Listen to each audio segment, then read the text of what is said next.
अस्सलाम वालेकुम दोस्तों, आज प्राइम मिनिस्टर शेख हसीना वाजिद जो अपने ओहदे से मुस्तफी हो गई हैं। जैसा कि आपको पता है, कुछ दिनों से ये जो कोटा पर प्रोटेस्ट चल रहे थे स्टूडेंट की तरफ से, और बहुत सारे स्टूडेंट जो है मारे गए, यानी कि शहीद किए गए, और बहुत सारे स्टूडेंट को जेल भी भेज दिया गया। आज एक वक्त खत्म हो गया हसीना वाजिद का 16 साल का इतना बड़ा टेन्योर, जो एक डिक्टेटरशिप का नाम भी था, उसको आज खत्म कर दिया गया। मैं सलाम पेश करता हूं बांग्लादेशी अवाम को, जिसने हिम्मत करके इस गवर्नमेंट को गिराया। आखिरकार ये प्रोटेस्ट शुरू क्यों हुआ, आज हम देखेंगे इस वीडियो में। हर कहानी का मोड़ देखेंगे और बैकवर्ड हिस्ट्री भी देखेंगे। ये प्रोटेस्ट आखिर में शुरू क्यों हो गए और यहाँ पर इतने दंगे फसाद बांग्लादेश में क्यों बढ़ गए, देखते हैं इस वीडियो में।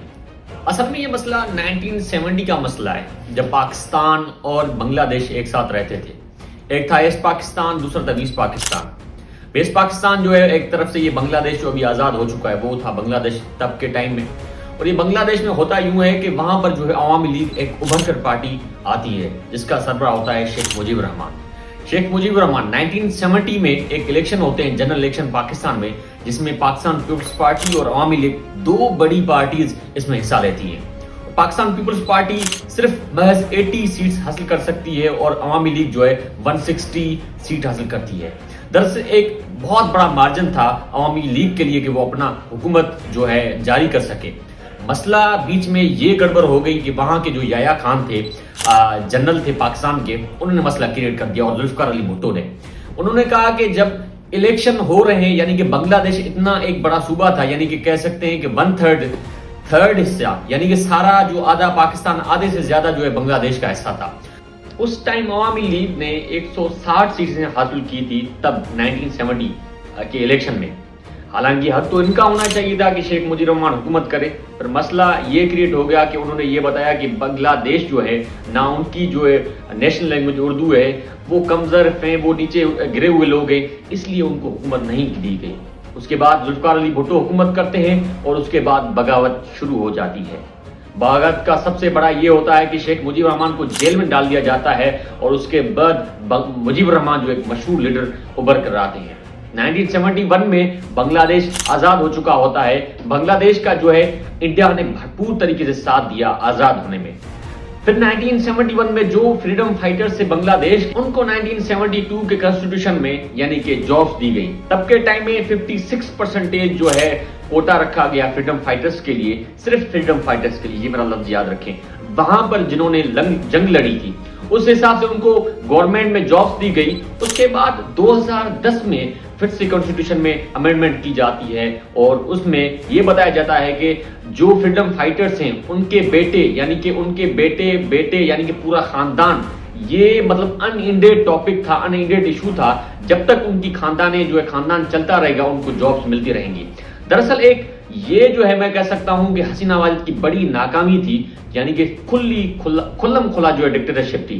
56% ये जो जॉब्स हैं वो सिर्फ कोटा में जाएंगी, तो बांग्लादेशी स्टूडेंट क्या पाएंगे वहां पर, ये पाएंगे और कुछ नहीं पाएंगे। 44% जो है उनके लिए कोटा रखा गया, यानी कि जो बची कुछ नौकरियां हैं वो उनको मिलेंगी। उनमें भी घपला होना शुरू हो गया, यानी कि घपला इस तरह से कह सकते हैं कि अभी आप देख सकते हैं पाकिस्तान में, स्पेशली सिंध में, वहां पर पीपल्स पार्टी जो है पैसों पर नौकरियां देती रहती है। तब भी बांग्लादेश में यही सीन चल रहा था, बट बांग्लादेश स्टूडेंट ने वहां पर एहतियात करने का फैसला किया और उसके बाद ये होता है कि हाई कोर्ट ने उनका फैसला जो है उनके हक में दे दिया। गवर्नमेंट ने ये फैसला जो है सुप्रीम कोर्ट में चैलेंज करने का फैसला किया। उसके बाद फिर ये प्रोटेस्ट नहीं रुका और प्रोटेस्ट इतना बढ़ गया कि इंटरनेशनल मीडिया भी इसको रिपोर्ट करने लगा। दरअसल इन सारे मसलों में ये मसला होता है कि हसीना वाजिद जो है खुल्लम खुल्ला, यानी कि डिक्टेटरशिप दिखाती हैं। 160 से ऊपर स्टूडेंट को मार दिया जाता है और उसके अलावा हजारों स्टूडेंट को गिरफ्तार किया जाता है। मैं समझता हूं ये बड़ी कमजोरी है किसी हुकूमत को कि वो अपने स्टूडेंट को, जो अपने सिर्फ पुरअमन प्रोटेस्ट करना चाहते थे, उनको जो है बीच में रोका जाए और उसको मार दिया जाए।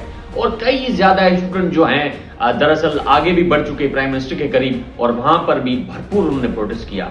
आखिरकार यही होना था कि जुल्म का अंजाम जो है जुल्म से ही खत्म होता है, यानी कि हर चीज का जवाल तो आना ही होता है। 16 साल का इतना बड़ा टेन्योर आखिरकार हसीना वाजिद का खत्म होता है और आज हसीना वाजिद को उतार दिया जाता है अपने तख्त से। 56% जो जॉब्स का कोटा था, उनमें सबसे ज्यादा जो है परसेंटेज वो फ्रीडम फाइटर्स के लिए रखी गई।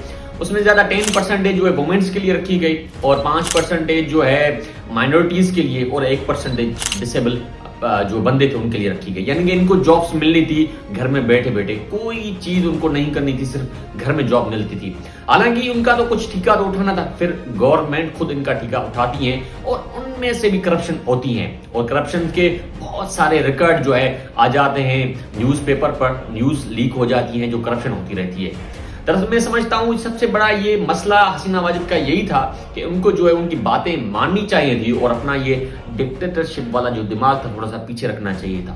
حالانکہ تو ہونا تو یہی تھا کہ ان کو حقوق ملے, پر یہ انہوں نے نہیں کیا اور آخرکار وہ اپنی حکومت کھو بیٹھی. اور یہاں پر آخر یہ ہوا کہ انہوں کو آخری الوداعی تقریر بھی کرنے کا موقع نہیں ملا اور وہ انڈیا بھاگ گئی. اب تو حکومت کی جو یہ رہنمائی ہے وہ تو فوج کر رہی ہے, یعنی کہ انٹرم گورنمنٹ بنی ہے اور وہ کچھ بعد جو ہے ایک جنرل الیکشن ہوں گے اور وہاں پر جو ہے ایک نئی حکومت بنے گی.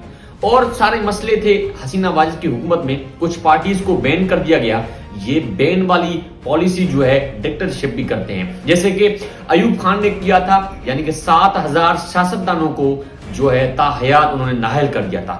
یہی مینٹلٹی تھی حسینہ واجد کی. اور میں سمجھتا ہوں کہ حسینہ واجد نے اپنی غلطیوں سے کچھ نہیں سیکھا اور کچھ یہاں پر رپورٹس آ رہی ہیں, میں نے کچھ نیوز دیکھی, کچھ فوٹوز دیکھے جہاں پر شیخ مجیب الرحمان کی بے حرمتی کی جا رہی ہے. دراصل یہ نہیں کرنا چاہیے کیونکہ انہوں نے 1971 میں ایک بہت بڑا اہم کردار ادا کیا بنگلہ دیش کو آزاد کرنے میں. تھوڑی سی یہ سوچنا چاہیے عوام کو کہ یار شیخ مجیب الرحمان ایک بڑے لیڈر تھے اور ان لیڈر کو لیڈر کے طور پر رکھا جائے. اس واقعے سے ہمیں کچھ سیکھنے کی ضرورت ہے as a Pakistani, as a nation, کیونکہ ہم انتظار کرتے ہیں کہ کوئی فرشتہ آئے گا, کوئی معجزہ ہوگا جو ہمیں اس چیز سے نکال کر جائے گا. اور میں سمجھتا ہوں یہ گورنمنٹ جو ہمارے یہاں اس وقت چل رہی ہے یا کوئی بھی گورنمنٹ ہو, اگر وہاں ناانصافی ہو, اگر کسی کے ساتھ ظلم کیا جائے تو ہمیں کھڑا ہونے کی ضرورت ہے اور ہمیں یہ سیکھنا چاہیے کہ ظلم کے خلاف کیسے اٹھنا چاہیے. کیسے سیکھنا چاہیے؟ بنگلہ دیشیوں سے سیکھنا چاہیے. کم لفظوں میں یہی کرنا چاہوں گا کہ یہ ہمیں کچھ ان واقعات سے سیکھنا چاہیے اور سبق حاصل کرنا چاہیے. اگر یہ ویڈیو آپ کو پسند آئی تو میرے ویڈیو کو شیئر کریں, لائک کریں اور میرے چینل کو سبسکرائب کریں. شکریہ.